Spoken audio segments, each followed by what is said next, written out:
Hey everyone, welcome back to the English Level Up podcast. My name's Alex, and I'm so happy you're here with us today. And I'm Sarah. Thank you for joining us. This is episode 10, and today's topic is super exciting.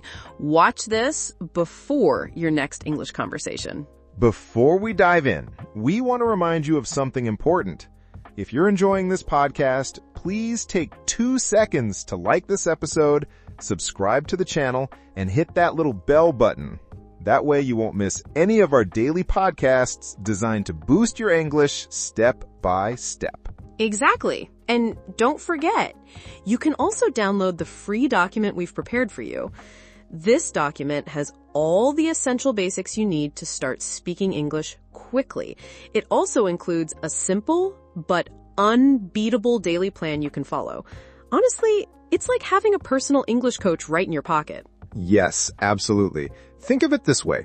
If you listen to this podcast every morning and follow the steps in the document for just 3 to 6 months, you'll see a visible difference in your English. You'll feel more confident, you'll find words faster, and conversations will stop feeling scary. We know that because thousands of learners before you have followed the same method. And hey, if they can do it, you can too. Smiles. So today's episode 10, is all about how to prepare yourself before your next English conversation. We'll share tips, funny stories, and little strategies that really work. And the best part? You'll feel like you're just sitting here with us chatting over coffee. Exactly. And remember, we're not here to teach you like a boring classroom. We're here to have fun, to laugh, to share, and to help you level up in the most natural way possible. So, get comfortable, grab your coffee or tea, and let's get started with today's episode of the English Level Up podcast. Watch this before your next English conversation. Okay, Sarah, let's start with something simple. Do you remember your very first English conversation with a native speaker? Oh, wow, yes. I remember it too well. I was about 17, I think. I went to London with some friends and I ordered a coffee. The barista asked me, "For here or to go?" And I froze. Completely froze. Oh no, that classic question. Exactly. And the thing is, I knew those words separately. Here and go. But together, my brain just stopped. I stared at him and I think I said something like, coffee. Yes. That's amazing. And honestly, it's the perfect example of why preparing before a conversation is so important. Not preparing in a stressful way, but preparing in a smart, practical way. Right. Because here's the thing. Most conversations are predictable. We think they're completely random, but actually, a lot of situations repeat. Ordering coffee, introducing yourself, asking about someone's day, talking about hobbies. Exactly. It's like 80% of conversations follow a pattern. And if you know those patterns, you feel much more comfortable. So, one big tip for our listeners. Before your next conversation, imagine the situation. Where will you be? Who will you talk to? What are the possible questions?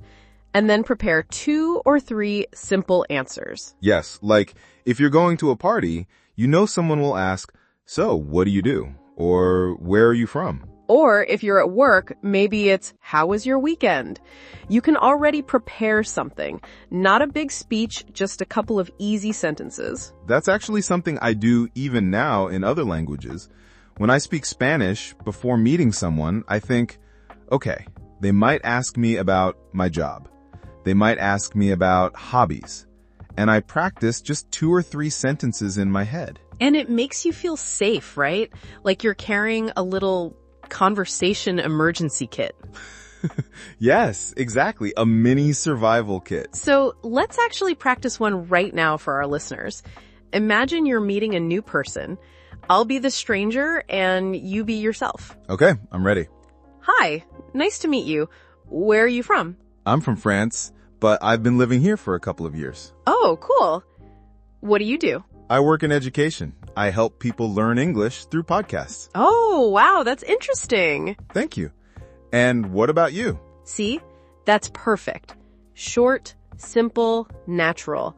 And you see how Alex finished with a question? That's another great strategy. Always throw the ball back. Yes. Imagine conversation like tennis. If you just answer and stop, the ball falls on the ground. But if you answer and then ask something, the game continues. That's such a good metaphor. And here's another trick. Don't worry about sounding clever. Most learners think, oh, I need the perfect grammar. No, you just need to keep the ball in play. Yes. Actually, many native speakers don't even use perfect grammar in conversation. They cut words, they pause, they say or like. Exactly. In fact, showing little hesitations like, or let me think, actually makes you sound more natural. Right. So let's tell our listeners, before your next conversation, prepare 2 or 3 sentences, prepare 1 or 2 questions, and relax. And smile. Smiling is part of communication. Even if your words are simple, a smile makes everything smoother. Yes. Okay, here's a quick story. One time I was in Japan trying to order sushi. My Japanese was terrible, but I smiled, pointed, and said the few words I knew. The chef smiled back, corrected me gently, and we laughed together. And honestly, that tiny smile made the whole thing feel successful. That's a great example. Because people respond to your energy, not just your words. Exactly. So, rule number 1, prepare a mini conversation kit. Rule number 2, smile and keep the ball moving. Yes, and maybe rule number 3, don't be afraid of mistakes. Mistakes are not a failure. They are a bridge. I love that. Mistakes are a bridge. Think about it. If you make a mistake, people understand you're learning, and they often want to help. That creates a connection. Yes, exactly. Actually, sometimes mistakes make the conversation more fun. Do you have an example? Oh, yes. Once I was learning Italian, and I wanted to say I'm hot because the weather was really warm, but instead I said I'm sexy.